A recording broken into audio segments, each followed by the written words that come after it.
할렐루야, 나사렛 교회를 섬기는 양정성 목사입니다. 목요 아침 묵상을 통해서 여러분과 함께 말씀을 나누게 하신 하나님을 찬양합니다. 12월 한 달 동안 여러분의 삶 가운데 은혜가 있기를 소망하며 평강이 임하기를 간절히 소망합니다. 오늘 우리에게 주시는 말씀은 출애굽기 34장 말씀 되겠습니다. 저는 전체 내용을 다 읽지 않고요. 출애굽기 34장 11절부터 17절 말씀 제가 봉독해 드리겠습니다. 너는 내가 오늘 내게 명령한 것을 삼가 지키라. 보라, 내가 내 앞에서 아모리 사람과 가나안 사람과 헷 사람과 브릿 사람과 히윗 사람과 여붓 사람을 쫓아내리니 너는 스스로 삼가 내가 들어가는 땅의 주민과 언약을 세우지 말라. 그것이 너희에게 올무가 될까 하노라. 너희는 도리어 그들의 제단들을 헐고 그들의 주상을 깨뜨리고 그들의 아세라상을 찍을지어다. 너는 다른 신에게 전하지 말라. 여호와는 질투라. 이름하는 질투의 하나님이라. 너는 삼가 그 땅의 주민과 언약을 세우지 말지니라. 이는 그들이 모든 신을 음란하게 섬기며 그들의 신들에게 제물을 드리고 너를 청하면 내가 그 제물을 먹을까 함이며 또 내가 그들의 딸들을 내 아들들의 아내로 삼음으로 그들의 딸들이 그들의 신들을 음란하게 섬기며 내 아들에게 그들의 신들을 음란하게 섬기게 할까 함이니라. 너는 신상들을 부어 만들지 말지니라. 아멘. 출애굽기 34장 말씀은 새로운 돌판을 만드는 그런 사건이 소개되고 있습니다. 이스라엘 백성들이 금으로 송아지를 만들지 않습니까? 그것을 자기 신으로 섬긴 결과 하나님께서 노하셨죠. 이 모습을 또한 모세도 노하여서 하나님께로 받은 두 개의 돌판을, 십계명이 새겨진 두 돌판을 산에다 던짐으로 말미암아 깨지게 됩니다. 하나님께서 모세에게 명령하시기를 너는 새로 그 판을 만들라고 합니다. 그 출애굽기 32장 말씀에는 모세가 그 십계명을 새긴 판을 자기가 새겼다는 말이 안 나와요. 그러나 34장에서는 모세가 직접 그 하나님 말씀을 돌에다가 새기는 걸 볼 수 있습니다. 여러분 어떻습니까? 수월하게 살 수 있지만 어렵게 사는 것은 무엇이냐면 하나님 말씀에 순종하지 않을 때는 이런 번거로움이 있습니다.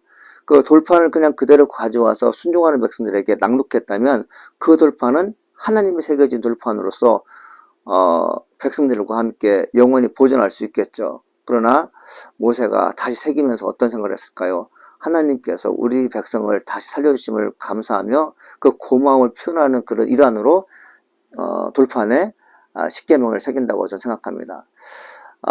성경 말씀 보게 되면 이제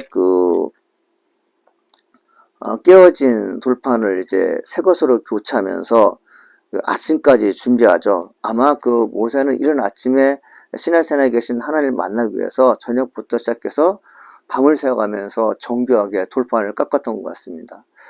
자, 모세가 하나님을 만나게 됩니다. 하나님을 만나면서 뭐라고 말씀하시냐면 그 말씀을 전체적인 내용을 보게 되면 하나님은 질투하는 하나님이라는 그 말씀에 초점을 맞추고 있는 것을 저는 묵상하게 됩니다. 하나님이 우리를 사랑하시는데요. 그거 여러분 아시죠? 그런데 하나님 우리에게 요구하시는 것이 무엇인지 아십니까? 나만 사랑하라고 합니다. 다른 신 섬기지 말고 나만 섬기라고 하죠. 하나님은 참 그런 면에서 어떻게 보면 되게 좋으신 분이에요. 당신의 백성들을 사랑하지만 당신의 백성이 요구하는 것이 뭐냐면 다른 신에게 눈을 돌리지 말라. 오직 나만 사랑해라. 여러분 이것이 가능합니까? 세상에 속한 수많은 결혼한 사람들이 사랑해서 결혼했지만 해가 지나면 지날수록 많은 사람이 이혼하게 되어 거의 50% 육박하는 사람이 지금 이혼한 시간이 되었습니다. 이렇듯 인간과 인간과의 사이에서는 서로 헤어짐이 대수롭지 않게 생각하지만 하나님 우리에게 말씀하신 것이 있습니다. 그것은 무엇일까요? 내가 너를 사랑하듯이 너도 나를 사랑하라는 것입니다. 이 사랑의 연가가 영원했으면 좋겠다는 그런 취지로 말씀하시는 건데 여러분 이 말씀은 내가 너희를 사랑한 것 같이 너도 나를 사랑하는 이 말씀은 그냥 부탁이나 그런 교훈으로 주시는 말씀이 아니라 내가 너를 사랑하지 않느냐? 너가 나를 사랑하면 내가 너를 살려주겠고 너가 나를 사랑하지 않으면 내가 너를 벌하겠다는 그런 명령적인 어조라는 거 아십니까? 하나님 말씀은 회색지대가 없습니다. 이래도 좋고 저래도 좋고 뜨겁든지 차갑든지 그게 아니라 하나님 말씀은 언제나 확실해야 됩니다. 하나님 말씀 우리에게 들렸을 때 그 말씀을 듣고 사는 사람들에게 주어진 책임이 뭐냐면 하나님께서 말씀하시니 내가 듣겠습니다. 하나님께서 나를 사랑하시니 나도 하나님을 사랑하겠습니다. 여러분, 우리가 잘 아는 하나님이 세상을 사랑하사 누굴 주셨습니까? 독생자를 주셨다고요.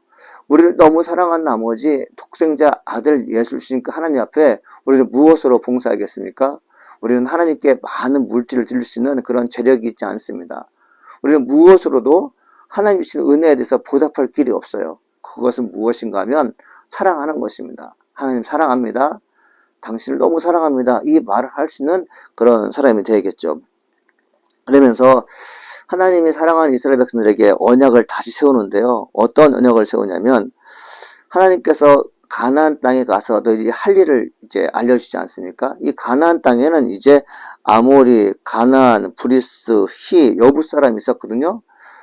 정말 거인 같은 사람이 있는데 하나님께서 먼저 약속하십니다. 내가 그 백성을 다 쫓아내겠다.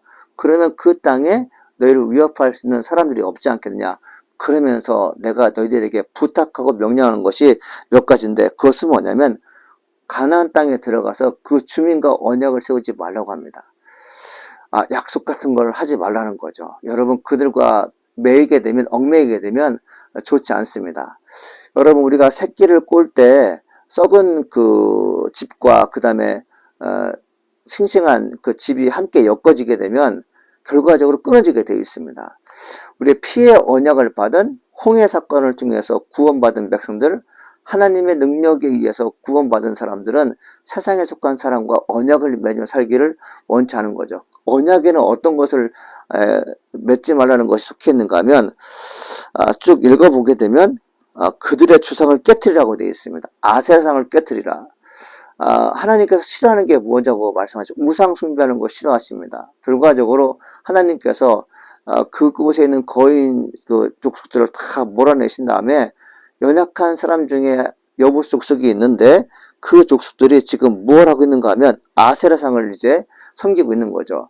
아세라상을 섬기는 그 상을 깨트리라고 말씀하죠. 사실은 여러분, 믿는 사람들이 그 다른 신을 섬기는 사람을 욕하는 것도 되게 어렵지만 그들의 신상을 깨트리는 것은 참 더 어려운 것입니다.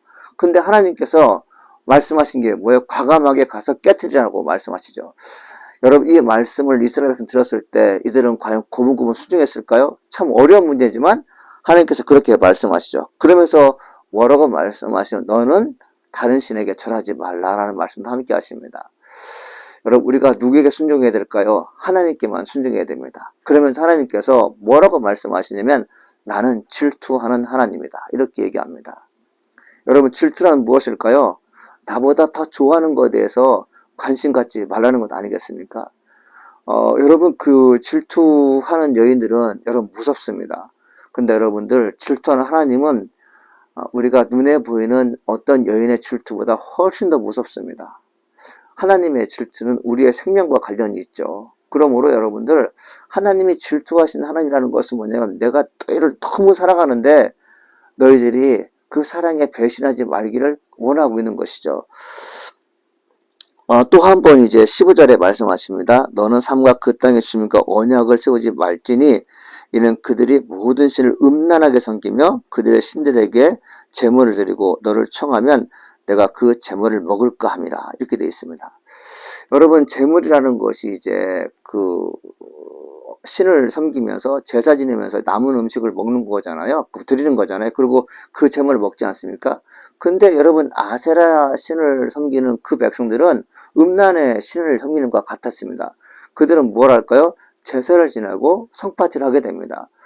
그 성파티에 참여하게 되면 당연히 음란하게 되고 영이 흐려지게 되고 하나님의 사랑이 깨지는 거 아니겠습니까?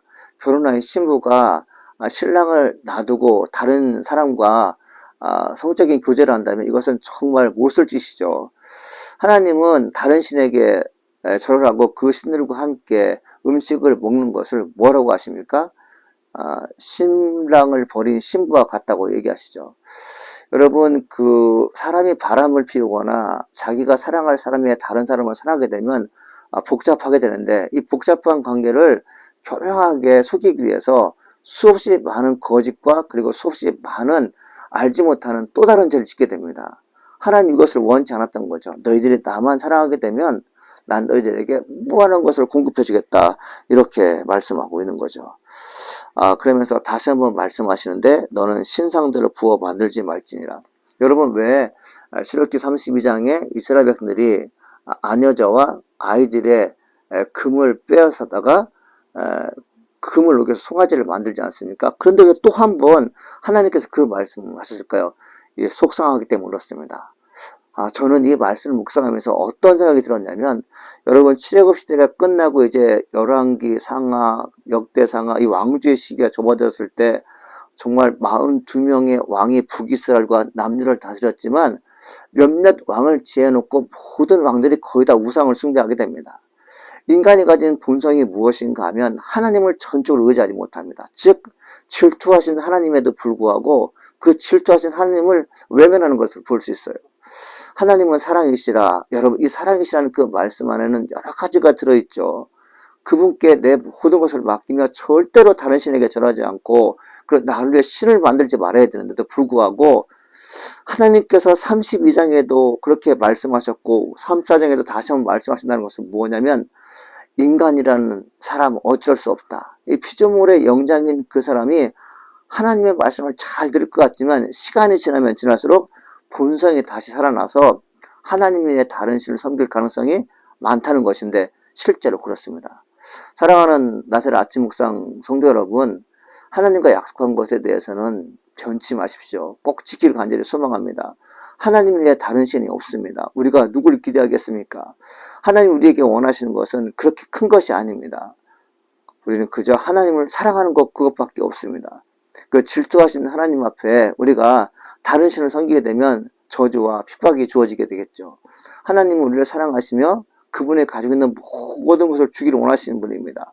다시 한번 강조하지만 그분은 하나님이 가지고 계신 가장 소중한 아들을 우리까지 내어주시면서까지 사랑하셨습니다. 그러므로 우리는 하나님 말씀에 전적으로 순종하며 그분께서 원하시는 모든 것을 행할 수 있는 그런 자세가 필요하다고 생각합니다.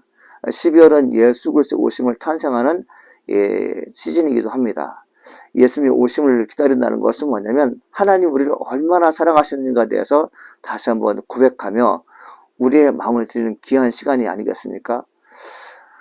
우리 모두 다 하나님을 진심으로 사랑하며 그분에 대한 모든 말씀을 겸허히 받아들일 수 있는 은혜로운 성도가 되기를 다시 한번 기원합니다. 우리 기도하시겠습니다. 하나님 아버지, 감사합니다. 여호와를 신뢰하는 저희가 되게 하시니 감사드립니다. 하나님 나를 너무너무 사랑하시는데 저희들 역시 하나님을 많이 사랑할수록 축복하여 주시옵소서. 주님의 은혜를 받고자 한다면 배신하지 않아야 됩니다.